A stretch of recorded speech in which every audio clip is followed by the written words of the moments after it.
여러분 안녕하십니까? 전주 MBC 시사토론 이몽진입니다. 우리가 자주 이용하는 주변의 공원이나 숲이 어느 날 갑자기 사라지게 된다면 어떨까요? 이달부터 도시공원 일몰제가 시행되면서 실제 이런 일이 발생할 수 있게 됐습니다. 도시공원 일몰제, 국가가 개인 소유의 땅을 공원으로 조성하겠다고 한 후에 20년이 지나도록 개발하지 않으면 토지주가 임의로 개발할 수 있게 된 건데요. 이로 인해 각 시군에서는 무분별한 개발을 막기 위한 정책들을 내놓고 있지만 한계도 만만치 않아 보입니다. 오늘 시사토론에서는 이 문제 짚어보도록 하겠습니다. 함께할 토론자 네 분 모셨습니다. 안녕하십니까? 네, 안녕하십니까? 네, 원광대학교 도시공학과 이양재 명예교수님 나오셨습니다. 제가 앞서 설명을 간단히 아주 간단히 했지만은 도시공원 일몰제 쉽게 와닿지 않은 분들이 많이 있을 것 같습니다. 그 개념 또 도입하게 된 그 배경이 어떤지 좀 설명을 해주시죠. 그러니까 지자체에서 어떤 필요성에 의해서 도시공원을 지정을 했으면 빨리 토지를 사고해서 공원으로 만들어야 되는데 1999년 이전에는 만들지 않고 10년, 20년, 30년 이렇게 집행하지 않아도 괜찮았습니다. 그런데 1999년 헌법재판소에서 그러한 행위가 사후 재산권의 침해를 한다. 그래서 10년 이상 집행하지 않은 공원이라든지 도시계획 시설에 대해서는 헌법 불일치 판정을 내렸습니다. 그러다 보니까는 국토계획법을 바꾸어서 앞으로 10년 이상 되는 도시계획 시설의 공원을 포함해서 시설에 대해서는 어떤 일정한 시점이 지나면 어떤 조치를 취하지 않으면 그것이 이제 올 7월 1일이었습니다. 7월 1일부터는 공원을 포함한 모든 도시계획 시설이 자동적으로 효력을 상실한다. 이것이 이제 일몰제라고 할 수 있습니다. 네. 그 규모라든지 또 대상 이런 부분 이제 토론을 진행하면서 또 알아보도록 하고요. 또 전북환경운동연합의 이정현 사무부총재님 나오셨습니다. 그러면 도시공원의 가치, 도시공원 조성의 필요성은 물론 우리가 다 공감하는 부분인데요. 어떻게 총장님께서 어떻게 말씀하실 수 있겠습니까? 그 재밌는 결과 최근 연구 결과가 하나 있는데요. 그 구글이 공동체 이동에 관한 보고서를 이 코로나 국면에서 발표를 했습니다. 그래서 3월 27일부터 29일까지 사흘간 공원 방문 빈도를 좀 살펴봤는데요. 코로나 확산이 본격화되기 전인 물론 겨울철이긴 합니다만 1월 3일에서 2월 6일까지 이 기간 내보다 평균 54%가 공원을 이용하고 있다. 그러니까 코로나로 비대면 전국이 기간이 늘어나고 또 여러 군데 돌아다닐 수가 없게 됐잖아요. 근데 많은 시민들이 그나마 도시공원을 이용하면서 안전하게 좀 숨도 쉬고 휴식을 할 수 있는 공간으로 좀 이용을 하고 있다라는 측면에서 이 코로나 시대에 도시공원이 얼마나 중요한가를 다시 한번 깨닫게 됐다 이렇게 얘기할 수 있을 것 같습니다. 이 도시공원이 가지고 있는 공익적 가치는 헤아릴 수 없이 많은데요. 계절적 특성을 놓고 좀 말씀드리면 저희가 흔히 도시에 에어컨 한 대 들여놓으시죠 이렇게 얘기할 정도인데 도시 공원의 면적, 숲의 면적이 1제곱미터 이상 늘어나게 되면 1인당 도시의 온도가 한 1.15도 정도 낮아진다고 하고요. 도시 외곽에 있는 또 도시 숲공원들이 많이 있잖아요. 이런 데들은 산에서 산곡풍이 불어오게 되거든요. 이렇게 바람이 불어오는 지점들은 도시의 온도를 한 3도에서 7도 정도 낮춰주게 되고요. 실제 이제 플라타나스 잎이 넓은 나무들 같은 경우는 실제 15평형 에어컨 한 10대를 7시간 돌리는 효과가 있다고 하니까 도시의 온도를 낮추는데 특히 이제 올해 장마 지고 나면 얼마나 무덥겠습니까? 이 도시공원이 저희 우리 시민들의 지친 삶을 시원하게 해주는 그런 기능이 있고요. 그 외에도 이산화탄소 흡수율 굉장히 높고 신선한 산소를 또 배출해주는 이런 게 있고요. 그다음에 초미세먼지 같은 경우 발암성 물질이잖아요. 요거를 한 40% 정도 절감시켜준다라는 연관도 있고요.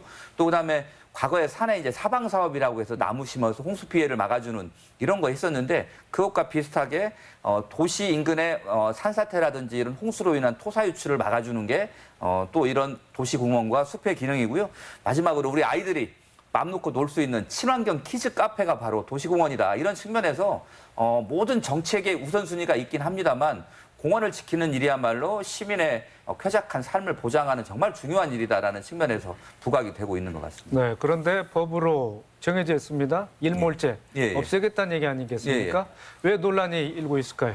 그러니까 저는 이제 헌법재판소에서 그러니까 헌법 불일치 판결을 내렸던 과도한 사유재산권 침해일 수 있다라고 얘기했던 거는 이 도시공원으로 지정된 많은 면적, 뭐 장기 미집행이 됐다고 하지만 여기에서 대지에 관한 얘기거든요. 원래 출발도 성남, 그러니까 분당 옆에 개발 수요가 굉장히 높았던 성남시의 학교 부지를 지정해놓고 학교를 짓지 않으니까 여기를 해제하라 이런 취지거든요. 결국 다시 말씀드리면 건축 행위가 이루어질 수 있는 이 땅의 용도를 예를 들면 다른 용도로 묶어놓고 못하게 했으니까 이거는 피해 보상을 해줘라, 매입을 하든지 풀어주라라는 요구인 건데요. 그 이외에 헌법에서 얘기하고 있는 사유재산권 침해가 아니라고 볼 수 있는 것들은 예를 들면 임야, 원래 거기는 산이었지 않습니까? 그리고 논과 밭으로 경작되는 곳, 여기는 논과 밭으로 경작이 가능합니다. 이런 데는 사유재산권 침해라고 볼 수 없다. 그래서 대지 정도가 사유재산권 침해니까 매수라든지 구입을 하든지 하라고 하는데 이게 재밌는 게 이 공원 전체 면적에서 대지가 차지하는 비율이 약 26제곱킬로미터, 그러니까 전체 447제곱킬로미터의 6%밖에 되지 않는다. 그래서 이 문제인데 이 6% 문제의 재산권 침해 문제로 인해서 결국 나머지 94%의 공원을 해제할 수밖에 없는 이런 처지에 처한 거는 헌법재판소의 판결과 저희는 맞지 않는다 이렇게 보고 있습니다. 네, 그렇다 보면은 이양재 교수님, 네. 도시공원 부지 지정이 애초부터 좀 과도했지 않느냐 이런 지적을 할 수 있을 것 같은데 또 지정만 해놓고 사실상 예. 방치해 왔기 때문에 사유재산을 침해했다. 예. 뭐 이런 논리를 내세울 수 있을 것 같습니다. 그러니까 우리 이정현 총장님이 얘기했듯이 도시공원의 필요성에 대해서는 뭐 저도 동감하고 굉장히 중요하다고 생각을 합니다. 다만 이제 그 지정함에 있어서 어떤 법적 면적이 있었고, 첫째는 지자체에서 도시공원에 대한 인식, 그 필요성 이런 것에 대해서 그동안은 상당히 조금 저평가되었다라고 생각이 되어집니다.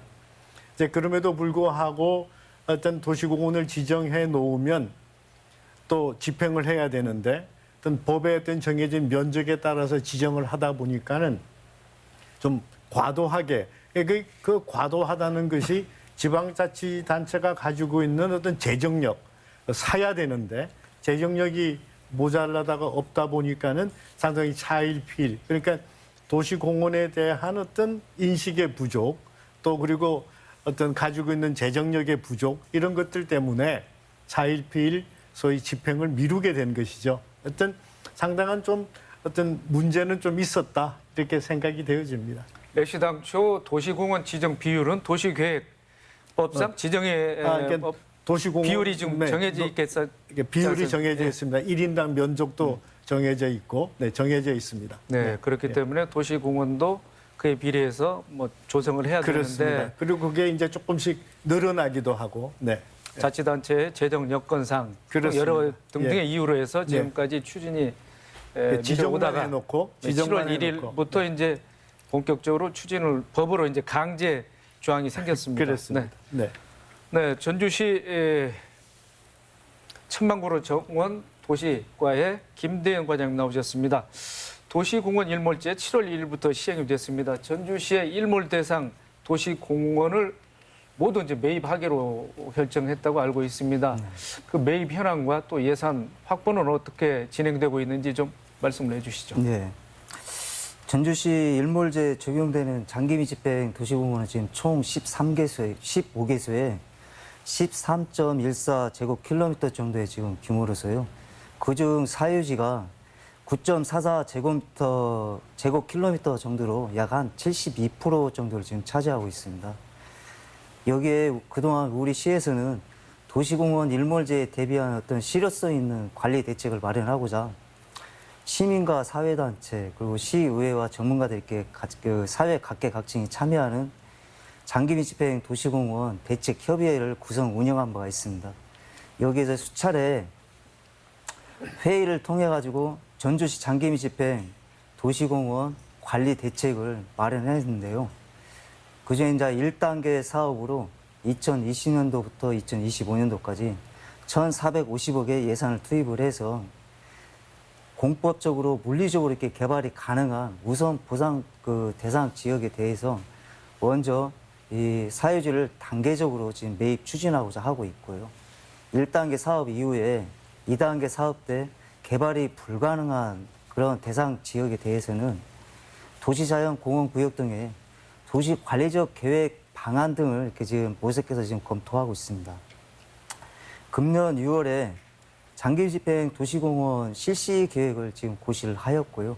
올연도 지금 230억 예산을 편성해서 1차년도 지금 사유지 매입 대상이 39만 2천 제곱미터에 대한 사유지 지금 매입을 현재 지금 추진 중에 있습니다. 네.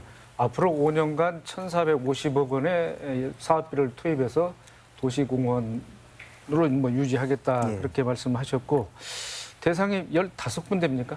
예. 뭐 주요 공원 한번 좀 구체적으로 좀 거명을 좀 해주시죠. 저희 지금 덕진공원, 완산공원, 화산공원, 인후공원, 가련산공원 등이 지금 전주시 이 전체 이 산재되어 있는 산의 형태로 지금 예전에 지금 도시자연 형태로 되어 있는 대부분의 공원들이 지금 다 해당됩니다. 예. 그래서 올해만 232억 예. 원을 뭐 투입하겠다 예, 그런 그렇습니다. 말씀해 주셨고, 네, 알겠습니다. 네, 또 이 자리에 익산시 도시전략사업과의 이명천 과장님 나오셨습니다. 익산시의 일몰 대상 도시공원 규모는 어느 정도나 되고 앞으로 추진 방향은 어떻게 되는지 좀 말씀을 해주시죠. 예. 저희 익산시의 그 도시시설 공원은 이게 총 110개소 5.8제곱킬로미터입니다. 이 중에 75개소인 이 제곱킬로미터는 그간시에서 현재 추정액 대비 한 6천억 이상의 예산을 투입해서 조성이 완료되어 시민들께 제공이 되고 있고요. 지금 현재 일몰제 대상이 되는 부분들은 19개소 3.8제곱킬로미터입니다. 근데 이 부분에 대해서 지금 익산시 각 공원의 입지 특성을 감안해서 저희가 2016년도부터 그 법적, 제도적 하에서 할 수 있는 3가지 유형의 지금 그 조성 방안을 수립하고 추진 중에 있습니다. 부연해서 말씀드리면은 우선 자체적으로 지금 예산을 확보해서 단계별로 추진하는 공원이 6개소 지금 공원이 되고요. 그다음에 우리 도시공원 및 녹지에 관한 법에 의해서 민간 사업자에 의한 개발행위 특례 사업으로 가는 부분이 4개소로서 지금 현재 지금 사업 인가까지 마치고 이제 감정평가 지금 진행 중으로 한 7월 말부터는 실질적인 이제 보상이 들어갑니다. 그리고 8군데는 우리 국토부의 관련 도시관리계획 지침에 의해서 실질적으로 도시관리계획 방안 보전 녹지로서의 전환이랄까 해서 지금 관리하는 체계로서 재정비를 지금 마무리했습니다.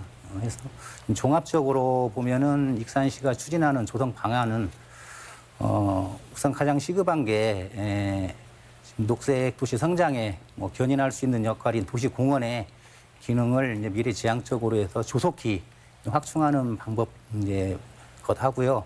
그다음에 요즘 일몰제 그 주 내용이 되는 그 토지 따른 어떤 사용에 대한 침해 이 부분을 지금 조속히 해소하는 방안 이 2가지를 저희 지금 방향으로 설정하고 각 유형별로 지금 추진 중에 있습니다.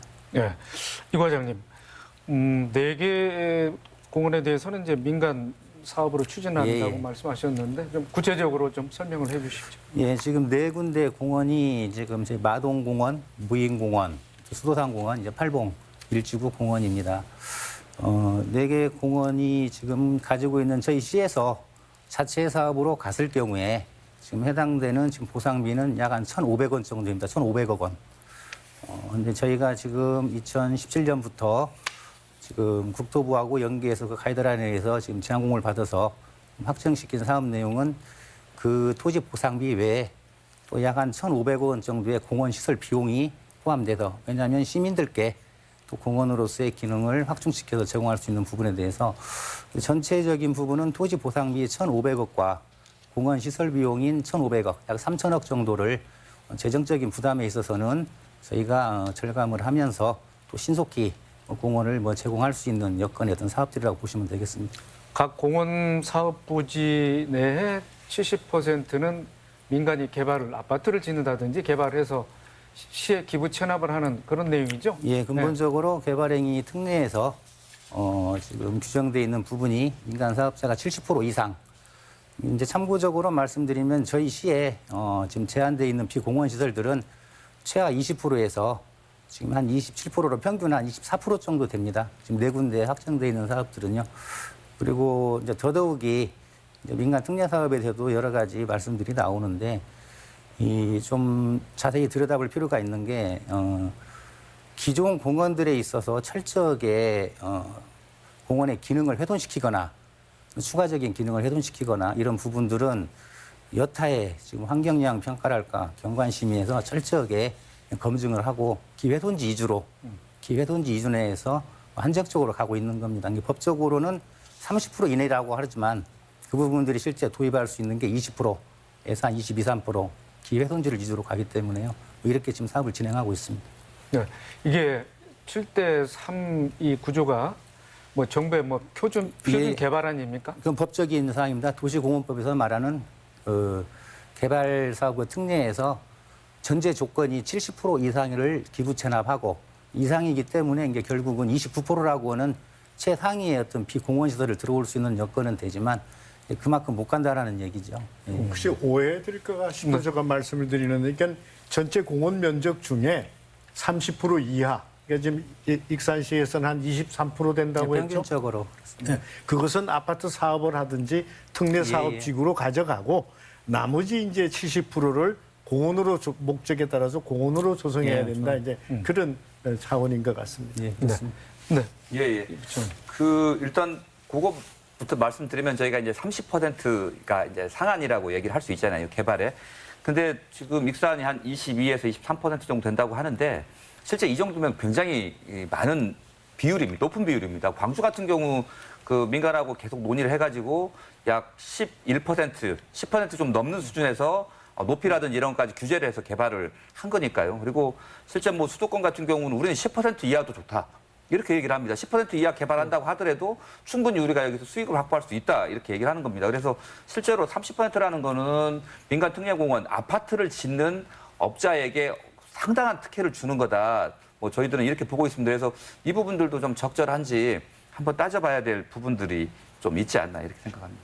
익산시의 경우는 아까 20%대라고 그 부분을 말씀하셨죠? 잠깐 말씀드리면은 이 표현이 민간 특례 사업이라고 하는 게 이게 합성 용어입니다. 이게 정확한 법적 취지는 이 민간 일몰제에 대비해서 이런 제도들이 도입된 게 아니고요.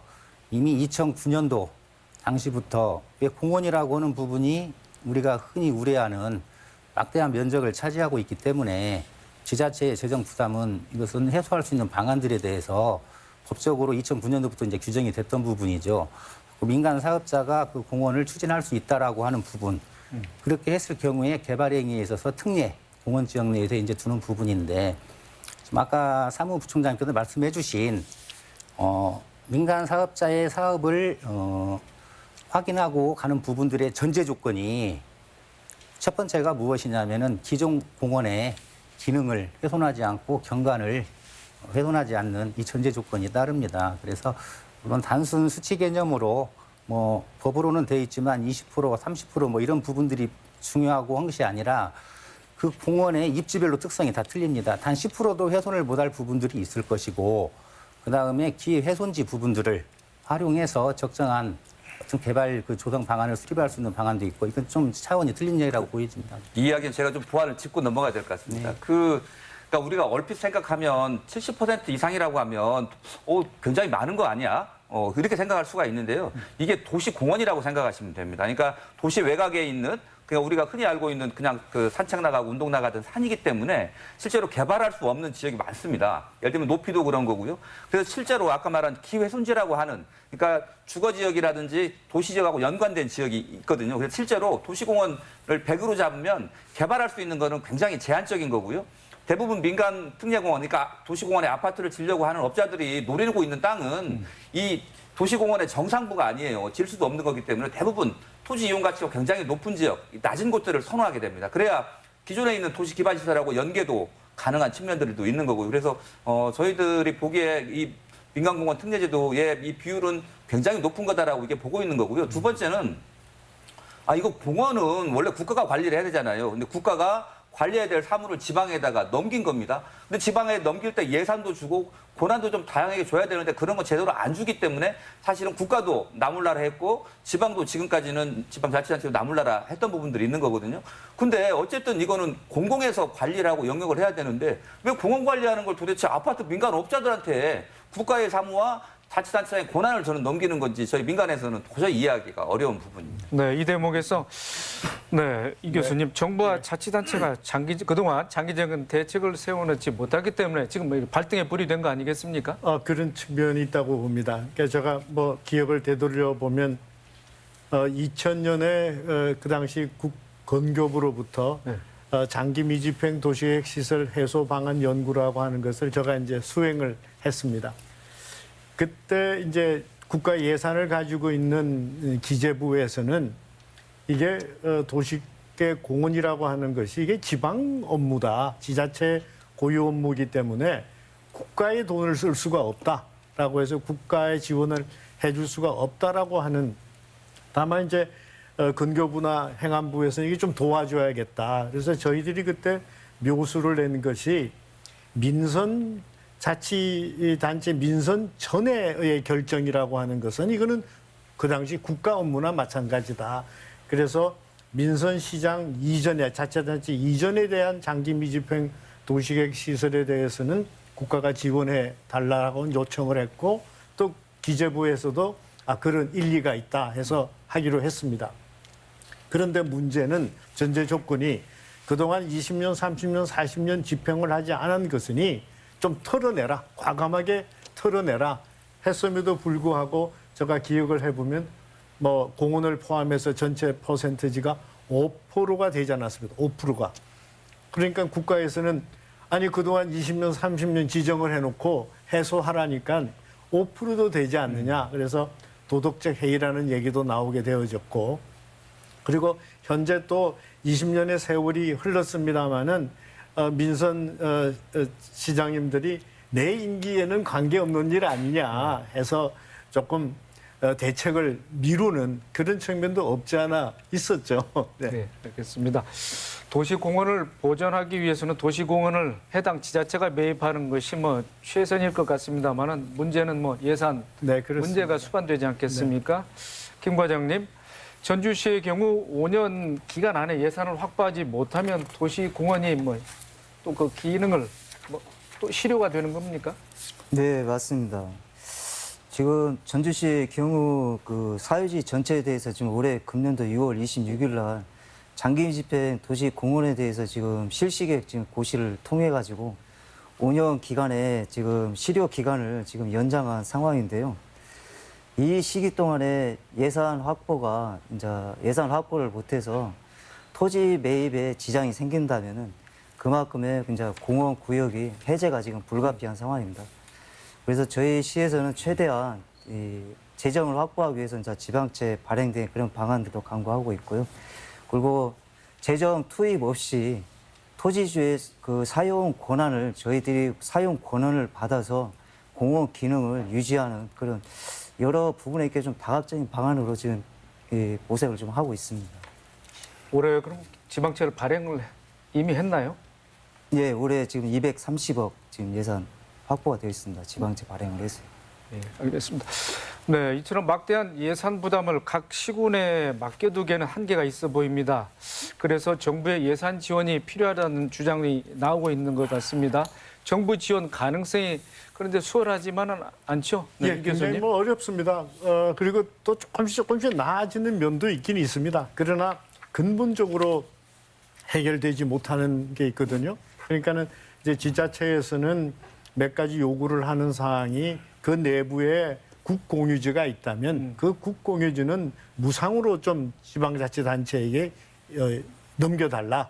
근데 그런데 이제 또 국공유지에 대해서도 각각의 국공유지 관리 부서에서 난색을 표하고, 또 하나는 이제 공원 중에 우선 매입해야 되는 그런 토지들이 있습니다. 그런 것에 대해서는 국가가 적어도 50% 이상 국고를 좀 지원해 주었으면 좋겠다.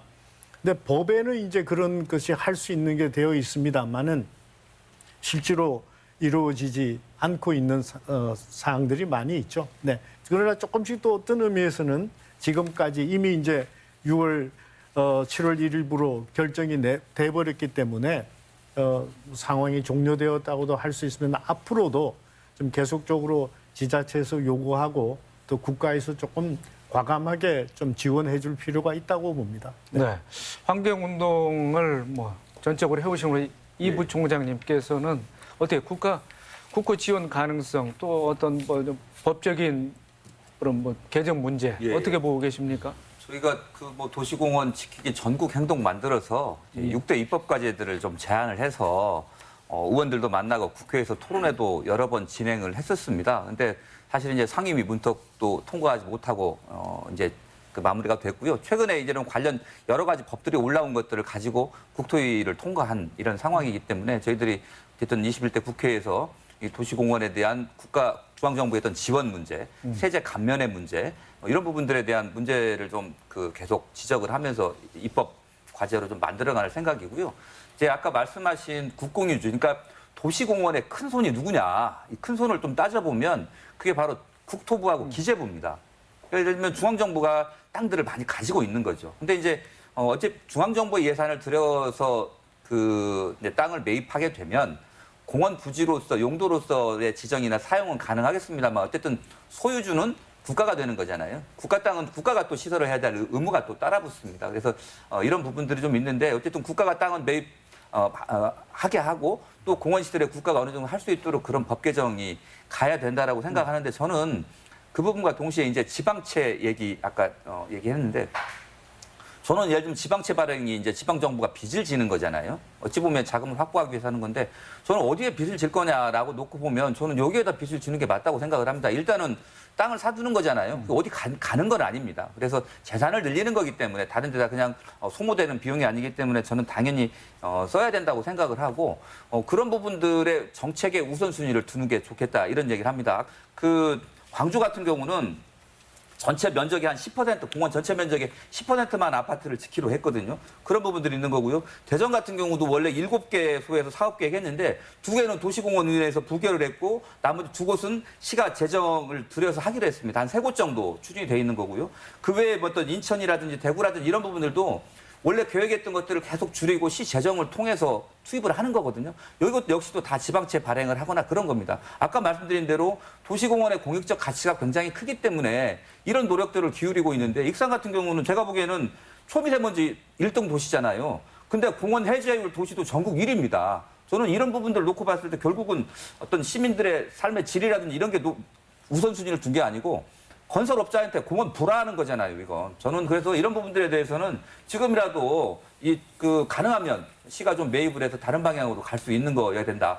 아파트 짓는 공원은요, 도시 공원 중에서도 가장 노른자 땅입니다. 가장 접근하기 쉽고 이용률이 가장 높은 땅입니다. 그러니까 여기다 아파트를 짓려고 하는 거거든요. 왜 도시의 공원을 왜 민간 아파트 짓는 곳에 아파트 주택률도 굉장히 높은데 이런 부분에서 저희들은 굉장히 사실은 이제 분노하고 있는 지점이기도 합니다. 네. 이 과장님 어떻게 반박하실 수 있겠습니까? 우선 지금 거기 사무부총장님께서 종합적인 이 도시 공원에 확보를 하고 유지하고 관리하는 어떤 종합적인 틀에서 이 제도적인 하에서 그것을 한번 판단을 해보실 필요가 있을 것 같아요. 무슨 말씀이냐면은 우리 익산시는 지금 작년부터 지방채가 아닌 자체 재원 200억을 투입해서 자체 사업들에 대한 이미 보상이 진행이 되고 있습니다. 있고 하고 이 지금 민간 특례 사업에 대해서 그 동안에 아까 지금 해주신 말씀처럼 자꾸 어떠한 민간 개발업자에 대한 개발 이익의 어떠한 이런 부분 또 그다음에 또 다른 공원의 훼손 이런 부분에 포커스가 맞춰지는데 저희가 지금 이 국토부로서도 이제 올 초에 저희가 이제 어떤 포착 부분도 있었지만 그런 부분들을 굳이 이제 말씀드리는 이유는 지금 현실적으로 지자체가 가지고 가는 부분들은 가장 좋은 건 지방채 얻어서 그대로 유지시키는 게 가장 좋습니다. 좋은데 중요한 것은 이런 노력들이 단기간에 하는 게 아니라 각 공원의 입지들이 다 틀리다라는 거죠. 틀리기 때문에 그 공원에 있어서의 실제 그런 부분들이 앞으로도 어떤 재원들을 확보를 못하는 경우 실시계획 인가 이후에 잘 아시다시피 5년 이내에 수용 재결이 올라가야 되지 않습니까? 그 얘기는 뭔 얘기냐면은 보상을 단계적으로 추진해서 5년 후에는 말하자면은 사업을 실행시키라는 얘기고요. 조금 더 2년 정도 유예를 주는 부분이 5분의 3 정도 토지 보상이 됐을 경우에는 7년까지 토지 수용 재개를 위해. 근데 이것은 일몰제의 유예 부분이 아니라 실질적으로 저는 그 기간을 2년이고 3년 안으로 빨리 당겨서 시민들이 필요한 공원을 확충시키는데 여기에 어떤 포커스가 맞춰진다고 보고요. 또 하나는 어찌됐든 일몰제라고 하는 것은 우리나라 현 체계의 사유재산권을 침해를 해소하기 위한 이미 20년 전부터 거론됐던 법 규정입니다. 그 부분에 있어서도 충실히 검토를 해야 될 필요가 있다라고 저희는 보는 거죠. 이 두 가지를 잘 말하자면 확충을 시킬 수 있는 부분, 거기에 대해서 여기에 대해서 그냥 고민을 했던 부분이고요. 참고적으로 이제 민간 특례 사업에 대해서 다시 한번 말씀드리면은 제 도면을 한번 보여드리겠습니다. 예. 이 공원의 입지들은 각 지자체별로 다 틀립니다. 틀린데 이렇게 보시면은 저희가 지금 가고 있는 모인공원, 수도산공원입니다. 두 군데가 더 있는데요.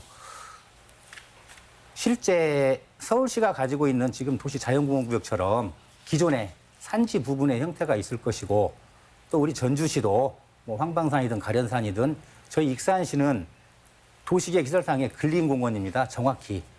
물론 이제 다른 데도 그런 생활권 공원이겠지만요. 이 도심지내에 있는 공원들에 대해서 보면은 결정된 지가 벌써 30년, 40년, 최장 50년이 넘었는데 나름대로의 그 당시에 임상이 양호한 지역들을 도시계획으로서 설정을 해놨지만 기회돈지들이 해돈지가 아니라 어찌 보면은 기개발된 지역들이 약 한 30% 40% 수량이 된다라는 겁니다. 그래서 그나마 다행이라도 저희들이 이 도시계획 결정을 다행스럽게 생각하는 것은 도심지 각 권역별로 이런 또 다른 녹지 공간을 확충할 수 있는 부분들의 여지를 남겨놨다는 것이고요. 이런 부분에 있어서 보시면은 이건 다 인위적으로 싹 공원을 조성해야 됩니다. 이 부분에 있어서 최소한의 면적들을 제공을 하면서 그 부분에 대한 철저한 개발 이익을 환수하면서 시민들께 돌려줄 수 있는 부분. 여기에 대한 재정의 확충 방안들이 어디로 연계되냐면은 저희가 가야 될 자체적인 토지 매입 부분들, 이 부분들에서 신속히 이루어진다고 하는 부분이죠. 그러니까 단순히 민간 특례 사업을 지금 전국적으로 지금 59개소, 광역시 포함해서 28개 시도에서 하고 있습니다. 이 부분들이 제 솔직히 말씀드리면은 하고 싶어도 못하는 지역도 또 많을 겁니다.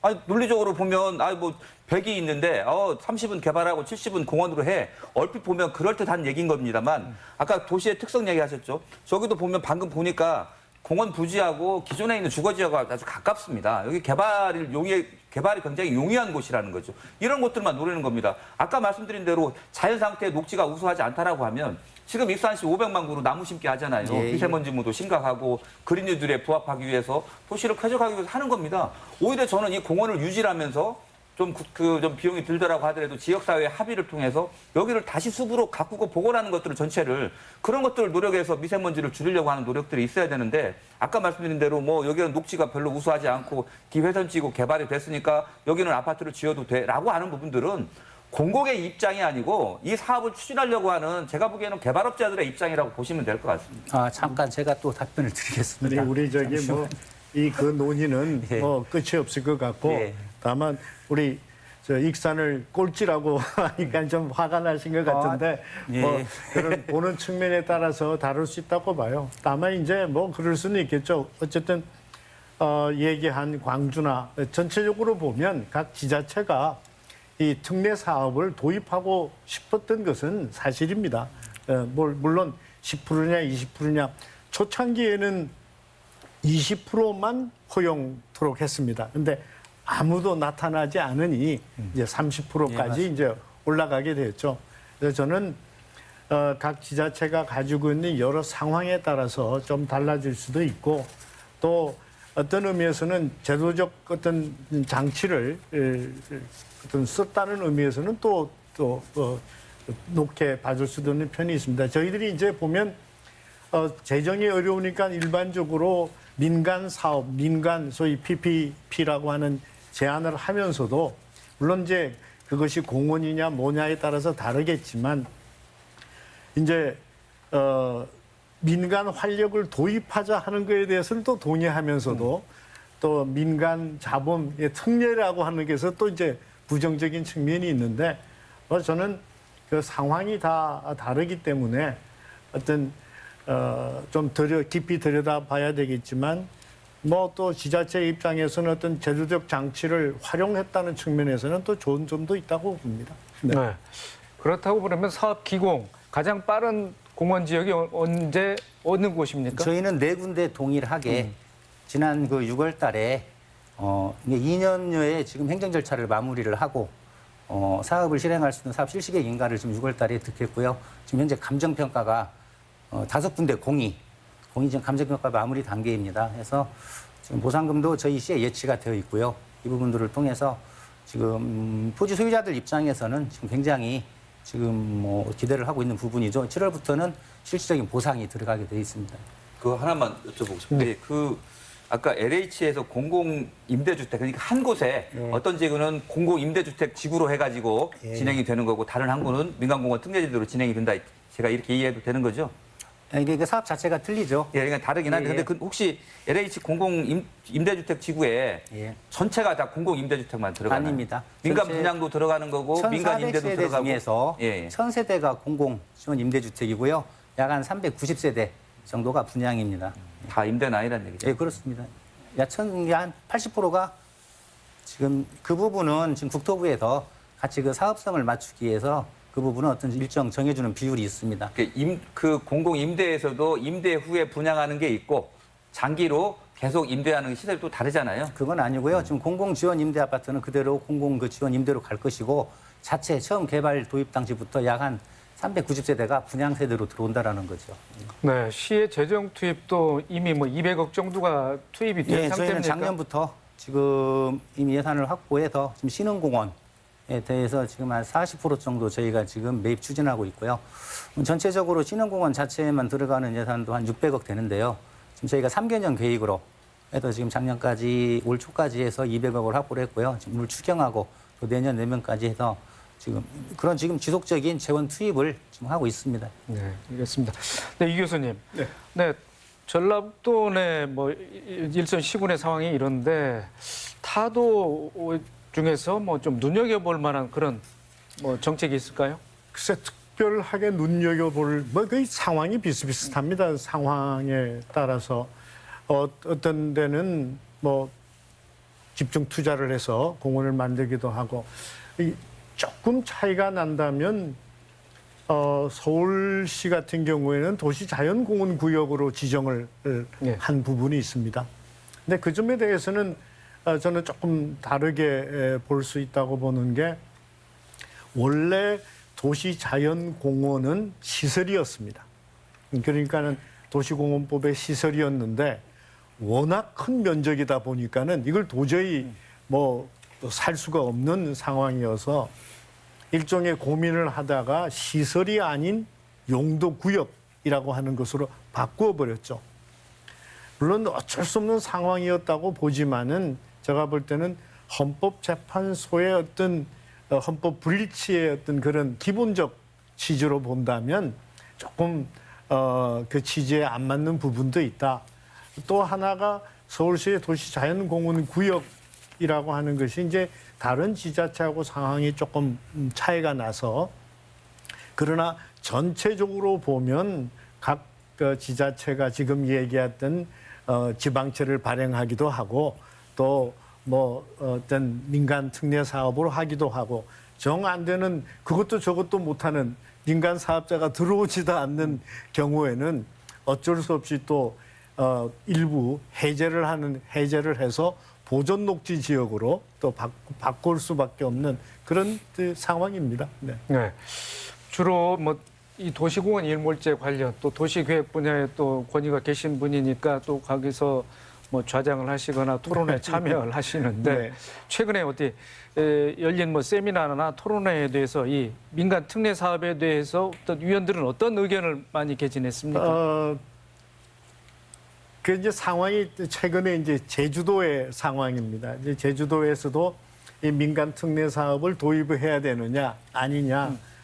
근데 이제 뭐 여기 우리 이정현 선생님 계십니다만은 이제 환경 쪽 전문으로 하시는 분들 그리고 또 일반에게 조금 의견이 달리 나옵니다. 그러니까 어떤 뭐 단체에서는 그동안 20년, 30년, 40년 이렇게 하고 지자체가 재정적 능력이 없다면 좀 민간 사업을 해서 한 70%는 공원으로 되는 거 아니냐 더 좋으니 그렇게 좀 가자. 그 대신 좀 이미 기훼손지 이런 걸 좀 찾자 하는 또 다른 한편에서는 그것은 공원에 더 늘려도 어떤 아닌데 그걸 줄이는 것은 문제가 있다. 저는 이제 그 여러 지자체의 상황이 틀리겠지만 어떤 부분에서 반드시 지켜야 할 공원도 있고 또 어떤 부분에 있어서는 조금 민간의 자본을 끌어들여서 조금 정말 또 공원으로 더 좋은 공원으로 만들 필요도 있지 않냐 그렇게 생각을 네. 해봅니다. 네, 도시공원을 지키기 위해서 또 도시자연공원 구역이라는 이런 또 제도를 또 도입하고자 하는데 우리 사무부총장님 이런 제도가 뭐 전주시라든지 우리 다른 도내 시군에서도 이게 가능할까요? 예, 어떻습니까? 이거는 뭐 법적으로 아까 말씀하신 대로 그 2005년인가 도시 자연공원 구역으로 지정할 수 있도록 근거를 충분히 만들어 뒀습니다. 그래서 가능하면 그러니까 예를 들면 도시 자연공원 구역이라고 하는 부분들은 공원처럼 모든 개발 행위가 다 제한되는 건 아니거든요. 뭐 용도에 따라서 뭐 사무실이라든지 이런 것도 지을 수도 있고 그 허용되는 한두 행위가 있습니다. 그러니까 장기적으로는 도시 자연공원에 있는 땅까지도 사들이는 게 가장 맞겠지만 그렇게 예산을 다 확보가 하기가 어려우면 일부라도 상당 부분, 그러니까 개발이 어려운 지역들이 있습니다. 예를 들면 산 정상부라든지 능선부위라든지 이런 부분들은 도시 자연공원으로 그 구역으로 지정하는 게 맞을 것 같고요. 어쨌든 서울시가 사실 공원을 지키는 데는 굉장히 노력을 많이 해왔습니다. 이게 이제 헌법재판소 판결 나고 아마 한 20여 년 동안 들인 예산이 한 3조 원 이상 예산을 들였고요. 그 외에도 이제 중앙정부에다 끊임없이 도시공원 보상비에 대한 국비 지원들을 요청을 했습니다. 이게 저는 이 부분에 대해서 지자체가 사실은 힘을 모아야 된다고 생각을 하고요. 그다음에 이제 종중이라든지 학교가 당장 이분들은 땅 안 팔아도 되잖아요. 여기다 개발할 이유가 없는데 소유를 하고 있는 부분들이 있습니다. 이런 데들은 뭐 재산세 감면이라든지 아니면 별도의 어떤 임차 공원 제도라든지 이런 것들을 통해 가지고 빌려 쓰는 겁니다. 이렇게 해서 시민들의 통행이라든지 산책이 충분히 가능하도록 그렇게 하는 거고요. 어쨌든 그런 부분들에 대한 제도 개선들을 쭉 해왔는데요. 어쨌든 이제 고인이 되셨는데 박원순 시장이 얼마 전에 하신 말씀이 있습니다. 그러니까 공원 매입 비용 이게 결국은 서울시 채무로 늘어나는 거지만 시민의 편익을 생각해 보건대 이건 하나도 아깝지가 않다. 공원 하나 지키지 못하면서 내가 어떻게 시장이라고 할 수 있겠느냐 이 말을 이제 얼마 전에 말씀을 하셨는데 어쨌든 서울시 사례가 하나의 어떤 모범 사례가 될 것 같고요. 이것들을 좀 벤치마킹 해야 되는데 서울시가 현재 공원 현재 한 132개소 정도가 해당되는 곳인데 현재 68개소 정도를 도시 자연공원 구역에 지정을 해가지고 관리를 하겠는 걸로 지금 계획을 세워놨습니다. 또 지정했습니다. 개인 재산권 행사를 못하게 된 그런 또 시민들은 거기에서 또 불복해서 또 소송을 또 준비하고 있는 걸로 그러니까 알고 있습니다만 그게 이제 아까 말씀드린 대로 대부분 직접적인 헌재가 얘기한 재산권 침해를 받았다라고 인정할 수 있는 건 거기에 건축 행위라든지 아니면 용도가 묶이면서 큰 손해를 입었다라고 하는 부분인데 그 부분들이 그렇게 많지는 예. 않습니다. 그러니까 그 부분들이 부각이 되니까 재산권 침해가 있었는가 보지만 실제로는 그렇게 많지 않다 이렇게 보시면. 김 과장님, 전주시의 경우 도시 자연구역 지정 어떻게 검토를 해보셨나요? 네, 저희 시 같은 경우는 이렇게 일몰제로 이렇게 없어질 도시공원을 지켜내서 이 도시공원을 이렇게 온전히 미래 세대에게 지금 물려주고자 하는 그런 입장이세요. 지금 재정 여건을 고려해가지고 개발이 가능한 그런 그 토지에 대해서는 집중적으로 이제 재정 투자를 해서 매입을 하고 개발이 불가능한 그런 구역에 대해서는 도시자연공원 구역으로 용도 구역으로 좀 묶어가지고 이 도시 관리적 이렇게 계획 방안으로 이렇게 지금 지정을 해 나가면서 거기에 장기적인 이제 토지 매입을 같이 겸하고 거기에 이제 토지주들의 이 반대하는 그런 입장도 있을 수 있기 때문에 재산세 감면 등의 지금 여러 형태의 지금 이 방안들을 같이 이렇게 모색해 나가면서 지금 이렇게 진행해 나가고 있습니다. 네, 알겠습니다. 그런가 하면 이 교수님, 네. 토지주택공사 LH가 또 토지은행 제도를 네. 통해서 뭐 네, 토지를 네. 일단은 매수하게 되면은 네. 공원으로서 그 형상, 네. 그 기능을 좀 유지할 수 있지 않느냐 이런 뭐 예. 의견도 있습니다만 어떻게 보고 계십니까? 그러니까 일종의 이제 그 토지은행제라고 하는 것이 제가 이제 2009년에 시행되었습니다. 공공 토지 비축에 관한 법률에 의해서 하는 건데, 그러니까 일단 LH가 먼저 공공용 토지를 사놓았다가 나중에 지자체에다가 매각하는 것인데, 지금 현재 문제는 할 수는 있습니다만은 두 가지 문제가 있습니다. 하나는 LH가 약 한 4조 이상의 돈을 가지고 있으면서도 이 돈을 잘 쓰려고 하지 않는다. 물론 이제 국토부에서 압력을 가하겠지만, 두 번째는 실제로 쓰려고 하더라도 지금 무슨 문제가 있냐 그러면 전주시에서 지방채를 발행하는 것보다는 이 돈을 쓰는 것이 더 이자라든지 관리비가 더 많이 주어야 합니다. 그러다 보니까는 이 돈을 쓰고 싶어도 쓰지 못하는 거죠. 그러니까 만약에 토지은행제에 대한 그 돈을 살려면 더 지방자치제, 발행보다도 더 저렴하게 준다든지 하는 노력이 있어야 현재로서는 쓰기가 매우 어려운 상황입니다. 네. 네, 이 부장님께서 어떻게 생각하십니까? 뭐 저희가 이제 아까 잠시 LH를 제가 물어본 부분들은 LH가 공공 임대주택을 짓는다라고 얘기를 하면서 땅을 확보를 하고 개발이 가능하도록 변경을 해놓고 임대 아파트 짓는 비율은 상대적으로 좀 적은 부분들이 있습니다. 지금 전주도 지금 가련산이 그 민간 공원 특례제도와 연계해서 그 공공 임대주택 지구로 지정이 돼 있거든요. 뭐 저희들이나 전주시나 가능하면 이걸 해제를 했으면 좋겠다 싶은데 국토부에서 이제 어떤 개발 이익이라든지 이런 부분들이 있습니다. 그러니까 어쨌든 그 공사긴 하지만 이익이 발생하지 않으면 이런 사업들에 좀 뛰어들지 않고 있는데 어쨌든 상대적으로 바꿔서 보면 LH가 이 사업에 굉장히 좀 그 이익이 좀 많이 발생할 수 있겠다고 판단을 해서 저는 민간공원 특례제도에 많이 뛰어든다고 생각을 하고 있고요. 앞서 말씀드린 거 하나만 좀 더 보완을 해드리면, 그러니까 도시공원의 큰 손이 아까 이제 정부라고 말씀드렸잖아요. 이 정부가 소유하고 있는 국공유지에 해제되는 게 이번에 국토부가 5,057곳을 해제를 해버렸거든요. 근데 이 부분들은 헌재에서 그 발표했던 개인의 사유재산권 침해와는 전혀 무관합니다. 오히려 공원을 지켜야 될 공공이 이런 부분들을 해제했다라는 부분들에 대해서는 정말 그 비상식적이라고 생각을 하고요. 이 부분들, 그러니까 국공유지만큼은 저는 지자체의 공원 시설을 관리할 수 있도록 넘겨줘야 되고, 이 부분들에 대한 일정 부분의 비율의 예산들도 좀 부담을 하는 노력을 좀 해줘야 된다 이렇게 생각합니다. 네, 알겠습니다. 네, 지금까지 도시공원 일몰제 시행과 관련 정책, 또 예산과 난개발 문제, 또 제도 정비에 대해서 토론을 이어왔습니다. 네, 오늘 출연하신 토론자들께서 마지막으로 못다 하신 말씀이나 강조하실 부분이 있으면은 네, 참 간단하게 말씀을 해주시면 되겠습니다. 먼저 이명정 과장님부터. 네.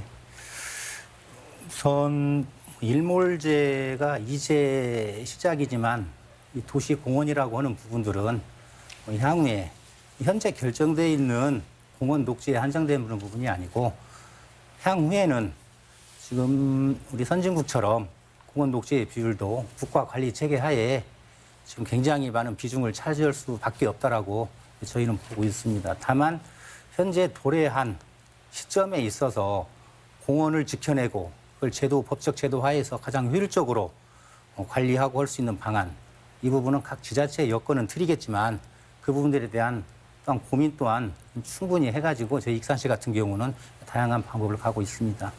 결국 지금 민간 특례 사업, 지금 기회돈지를 활용해서 지금 잔여 공원 부지들을 충분히 공익적인 부분을 먼저 선행시키면서 확보해서 시민들께 명품 공원을 돌려드림으로 인해 가지고 녹색 도시로서 성장하는 발판을 마련하도록 하겠습니다. 예, 김대영 과장님. 예. 이 도시공원은 이 미세먼지를 막아줄 수 있는 이 도시의 이게 중요한 허파 역할을 하고요. 시민의 삶의 질에 있어서 매우 중요한 시설인데요. 이러한 시설에 있어서 우리 시에서는 재정 여건상 단기간에 장기 밀집형 도시공원 일몰제 부분에 대해서 해소하기는 어렵지만 이 최대한 이 도시공원을 지켜내서 이 앞으로 이 미래 세대에게 이것을 온전히 물려줄 수 있도록 그렇게 최선의 노력을 지금 다할 계획입니다. 저희들. 네, 이재용 부총장님. 예, 21대 국회에서, 지난 20대 국회에서 도시공원 관련해서 입법 과제들을 해결하지 못한 부분들이 상당 부분 많이 있습니다. 그래서 적어도 뭐 21대 국회가 시민들의 요구와 뜻을 좀 받아들여서 도시공원을 좀 지킬 수 있는, 그리고 중앙정부가 지자체의 어떤 녹색도시의 인프라를 갖춰가는 거잖아요. 그거는 이제 국가가 당연히 해야 될 의무이기도 한데, 이 부분에 대한 정책적 지원이라든지 이렇게 할 수 있는 부분들을 해야 될 것 같고요.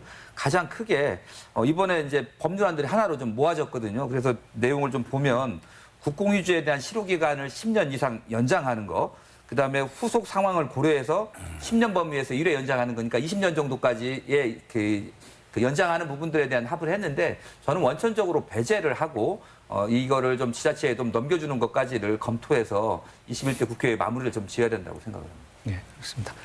이영재 저는 뭐 교수님. 네. 국가에서 좀 더 강력한 지원을 해주기를 바라고요. 일단은 7월 1일부로 이제 문제가 끝나버렸습니다. 이제 뭐 풀어질 거 풀어주고 했는데, 저는 전주시에 하나 부탁드리고 싶은 것은, 어쨌든 지방채를 발행했습니다마는 7년 후에 장기 또 이거 못해서 해제해야 된다라는 얘기가 나오지 않도록 좀 잘 관리를 해 주었으면 좋겠다는 바람을 드리고, 또 이제 익산시 같은 경우에는 어쨌든 약 한 7천 세대라고 하는 게 아파트가 만들어집니다.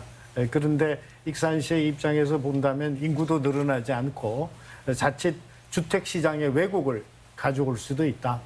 또 두 번째는 앞서 뭐 아파트가 들어서지 않다고 생각했는데 다 대책을 세우시겠지만 교통 문제가 또 발생할 수도 있다.